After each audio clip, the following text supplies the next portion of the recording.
Assalamualaikum dear students, from class 10th. Today we are going to discuss about the vernier calipers. तो class 10th में से measuring instrument में से आज हम वर्नियर कैलिपर्स के बारे में डिस्कस करेंगे। Vernier calipers, so first of all, what is a vernier caliper?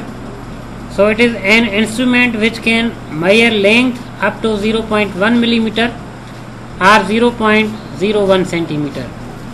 तो ये एक मेजरिंग इंस्ट्रूमेंट है जो लेंथ को मेजर करता है, और ऐसा इंस्ट्रूमेंट जो लेंथ 0.1 मिलीमीटर या 0.01 सेंटीमीटर तक मेजर कर सके तो उसे वर्नियर कैलिपर्स कहते हैं। तो वर्नियर कैलिपर्स की फिगर आप देख सकते हैं यहाँ पर पिक्चर में। तो उसके बाद इसकी जो कंस्ट्रक्शन है तो ये याद करें कि it consist of a rectangular steel bar whose one side is graduated in millimeters or centimeters. This scale is known as main scale which is denoted by MS.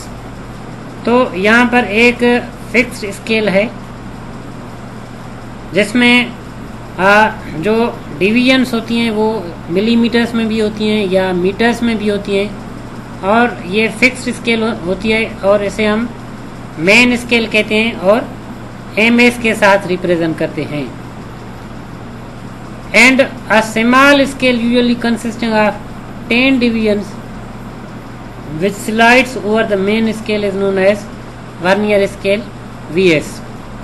और उसके बाद एक वर्नियर स्केल होती है जो मेन स्केल पे slide हो सकती है, आगे पीछे घूम सकती है, स्लाइड कर सकती है, तो उसे वर्नियर स्केल कहते हैं। और उसमें तकरीबन 10th डिवीजन्स में स्मॉल स्केल्स बनी हुई होती हैं या 10 नंबर में स्केल्स होती हैं। And different parts of vernier calipers are given in figure below. और वर्नियर कैलिपर्स के जो डिफरेंट पार्ट्स हैं वो फिगर में आप देख सकते हैं। तो सबसे पहले आपको ये ऊपर लिखा हुआ नज़र आएगा जाज फॉर मेजरिंग इनर डायमेंशंस। तो अगर इनर किसी चीज़ का इनर डायामीटर फाइंड करना है तो उसी लिए ये जो जाज इस्तेमाल होती हैं तो इनको इनर जाज कहते हैं। और उसके नीचे वाली जो जाज नज़र आ रही होंगी आपको, वो इस्तेमाल करते हैं किसी चीज़ के आउटरनल या एक्सटर्नल डायामीटर को मेजर करने के लिए, तो वो आउटरनल जाज कहलाती हैं। और ये वर्नियर स्केल लिखा हुआ है, यही वर्नियर स्केल है जिसमें 10 डिवीजन तक नंबर्स लगे हुए हैं या 10 डिवीजन्स होती हैं जो मेन स्केल के ऊपर स्लाइड कर सकती है। और उसके बाद ये स्क्रू क्लैंप लिखा हुआ होगा और आपको एक स्क्रू छोटा सा नज़र आ रहा होगा। तो ये जो होता है ये हम इसे टाइट करने के लिए अगर जहाज़ के बीच में कोई चीज़ फंसा लें तो उसको टाइट करने के लिए ये स्क्रू क्लैंप हम यूज़ करते हैं ताकि वो इधर उधर हिल ना पाए। और उसके बाद ये मेन स्केल नज़र आ रही होगी जिसमें मिलीमीटर या सेंटीमीटर्स में निशान होते हैं। उसके बाद ये स्टेम फॉर मेजरिंग डेप्थ, और ये छोटी सी सीख आपको नज़र आ रही होगी जो कि ये डेप्थ किसी चीज़ की ऊंचाई को मेजर करने के लिए इस्तेमाल करते हैं। तो ये कैसे इस्तेमाल करते हैं, क्या इस्तेमाल करते हैं, कैसे हम किसी चीज़ की डेप्थ मेजर कर सकते हैं, तो ये तो प्रैक्टिकली इंशाल्लाह आपको समझाएंगे, लेकिन फ़िलहाल आप इसकी कंस्ट्रक्शन थोड़ी याद कर लें। Least count LC or vernier constant VC. So least count can be defined as the minimum distance that can be measured with the help of vernier caliper is called its least count.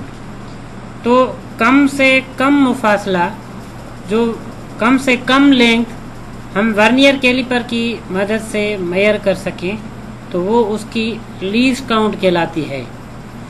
And the least count can be calculated as follows. Least count को calculate करने के लिए formula ये होता है कि smallest divisions on main scale divided by total number of divisions on the vernier scale.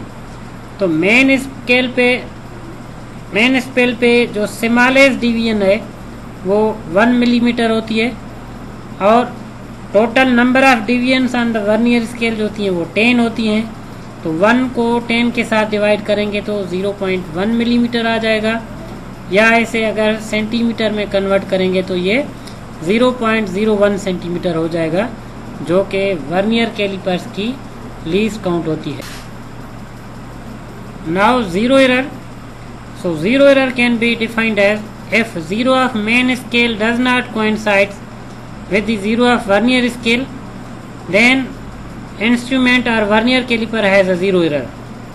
तो अगर मेन स्केल की ज़ीरो वर्नियर स्केल की ज़ीरो के साथ मैच नहीं हो रही, कोइंसाइड नहीं हो रही, तो हम कहेंगे कि वर्नियर कैलिपर में ज़ीरो एरर है। तो ये ज़ीरो एरर में भी पॉजिटिव और नेगेटिव, ये पॉजिटिव भी हो सकती है तो नेगेटिव भी हो सकती है। तो पहले हम डिस्कस करेंगे कि पॉजिटिव ज़ीरो एरर क्या होती है। So if zero of vernier scale is on right side to the zero of main scale, then it is called positive zero error. आपको यहाँ फिगर में नज़र आ रहा होगा कि वर्नियर स्केल की जो ज़ीरो है वो मेन स्केल की ज़ीरो के राइट साइड में है, तो ऐसी एरर को पॉजिटिव ज़ीरो एरर कहते हैं। और पॉजिटिव ज़ीरो एरर कैलकुलेट करने का फार्मूला ये होता है कि कोइंसाइडिंग वर्नियर स्केल डिवीजन को हम मल्टीप्लाई करते हैं लीस्ट काउंट के साथ, तो हमें पॉजिटिव ज़ीरो एरर मिल जाती है। तो यहाँ पर देखें फिगर में कोइंसाइडिंग वर्नियर स्केल डिवीजन जो है, तो ये पहले नंबर 3rd लाइन है। तो कोइंसाइडिंग वर्नियर स्केल डिवीजन, जैसे कोइंसाइडिंग फैक्टर भी कहा जाता है, वो हमें मिला 3। तो यहाँ पर जो ज़ीरो एरर है 3 को हम लीस्ट काउंट जो है वो 0.01 सेंटीमीटर के साथ मल्टीप्लाई करेंगे, ये हमें मिलेगी 0.03 सेंटीमीटर। ये पॉजिटिव ज़ीरो एरर है तो इसे हम रिप्रेजेंट करते हैं पॉजिटिव साइन के साथ। So this it is positive error, it is indicated with positive sign. Negative zero error. So if the zero of vernier scale is on the left side of the zero of main scale, then it is called negative zero error। अगर vernier scale की zero main scale की zero की left side में होगी तो वो negative zero error कहलाती है। और नेगेटिव ज़ीरो एरर कैलकुलेट करने का तरीक़ेकार ये होता है कि डिफरेंस को मल्टीप्लाई करते हैं लीस्ट काउंट के साथ। और डिफरेंस जो है वो कैसे मालूम किया जाए, तो वो total number of vernier scale division से हम कोइंसाइडिंग वर्नियर स्केल डिवीजन को सब्ट्रैक्ट करते हैं, तो हमें डिफरेंस मिलता है। फिर उसको लीस्ट काउंट के साथ मल्टीप्लाई करेंगे तो ये नेगेटिव ज़ीरो एरर बन जाएगी। जैसे जहाँ पर फिगर में मैंने दिखाया है कि कोइंसाइडिंग वर्नियर स्केल, यानी कि कोइंसाइडिंग वर्नियर स्केल ऐसी स्केल होती है जो मेन स्केल और ज़ीरो स्केल दोनों की लाइंस एग्जैक्टली मैच होंगी, तो वो कोइंसाइडिंग वर्नियर स्केल डिवीजन कहलाती है या कोइंसाइडिंग फैक्टर कहलाता है। तो यहाँ पर कोइंसाइडिंग वर्नियर स्केल डिवीजन 8 है, तो total number of divisions on vernier scale 10 है।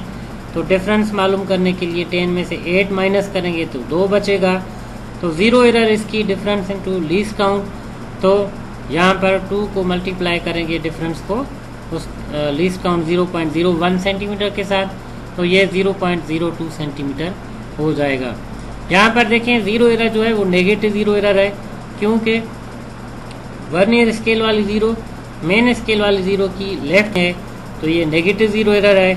तो यहाँ पर माइनस साइन लगाई है, this minus sign indicates negative sign in vernier calipers. और याद कर लें कि जो करेक्शन होती है ये ज़ीरो एरर की, अगर नेगेटिव ज़ीरो एरर होती है तो वो एडिशन करने से करेक्ट होती है, अगर पॉजिटिव ज़ीरो एरर होती है तो वो सब्ट्रैक्शन करने से उसकी रीडिंग जो है वो करेक्ट होती है। Now how to read a vernier caliper. Vernier caliper को कैसे पढ़ें, वर्नियर कैलिपर्स कैसे पढ़े जाते हैं, तो याद करें कि करेक्ट रीडिंग लेने का तरीक़ेकार ये होता है, observe reading plus minus zero error. Plus minus zero error, आपको पता है कि जीरो एरर पॉजिटिव भी हो सकती है, नेगेटिव भी हो सकती है। तो अगर पॉजिटिव जीरो एरर होगी तो सब्ट्रैक्शन करेंगे, माइनस साइन लगाएंगे तो करेक्ट रीडिंग आ जाएगी। अगर नेगेटिव जीरो रहे तो फिर ऐड करेंगे, एडिशन करेंगे तो करेक्ट रीडिंग मिल जाएगी। तो ऑब्जर्व रीडिंग मालूम करने का तरीकेकार ये होता है, main scale reading plus vernier scale reading. Main scale reading आप डायरेक्टली पढ़ सकते हैं, बाकी वर्नियर स्केल रीडिंग पढ़ने का तरीकेकार ये होता है कि कोइंसाइडिंग फैक्टर को लीस्ट काउंट के साथ मल्टीप्लाई करें तो वर्नियर स्केल रीडिंग मिलती है। तो मेन स्केल रीडिंग जो है वो यहाँ पर आपको नज़र आ रही होगी, वो 1.5 सेंटीमीटर यानी कि 15 मिलीमीटर कह सकते हैं, या 1.5 सेंटीमीटर है। और कोइंसाइडिंग फैक्टर देखें, यहाँ पर वर्नियर स्केल की जीरो वाली लाइन जो है वो एग्जैक्टली मैच हो रही है मेन स्केल की रीडिंग से, मेन स्केल की लाइन से। तो कोइंसाइडिंग फैक्टर का वैल्यू यहाँ पर 0 है और लीस्ट काउंट 0.01 है, ये मल्टीप्लाई करेंगे तो 0 हो जाएगा। तो ऑब्जर्व रीडिंग 1.5 सेंटीमीटर। अगर सपोज करें कि इस इंस्ट्रूमेंट में जो ज़ीरो एरर है वो 0 है, तो फिर हम प्लस माइनस 0 कर देंगे, ऑब्जर्व रीडिंग प्लस माइनस 0 लगाएं तो ये 1.5 सेंटीमीटर जो है ये करेक्ट रीडिंग हो जाएगी। अगर सपोज करें यहाँ पर जो ज़ीरो एरर है पॉजिटिव 1 होती तो हम सब्ट्रैक्शन करते तो ये 0.5 सेंटीमीटर करेक्ट रीडिंग होती। अगर सपोज करें कि ज़ीरो एरर -1 है, नेगेटिव 1 है, तो वो ऐड करते तो करेक्ट रीडिंग हमारी 2.5 सेंटीमीटर बन जाती। तो इस तरह वर्नियर कैलिपर्स पढ़े जाते हैं। इंशाल्लाह प्रैक्टिकल्स जब परफॉर्म करेंगे तो आप खुद ही रीडिंग लेना सीखेंगे कि कैसे वर्नियर कैलिपर्स को इस्तेमाल किया जाता है और कैसे रीडिंग ली जा सकती है।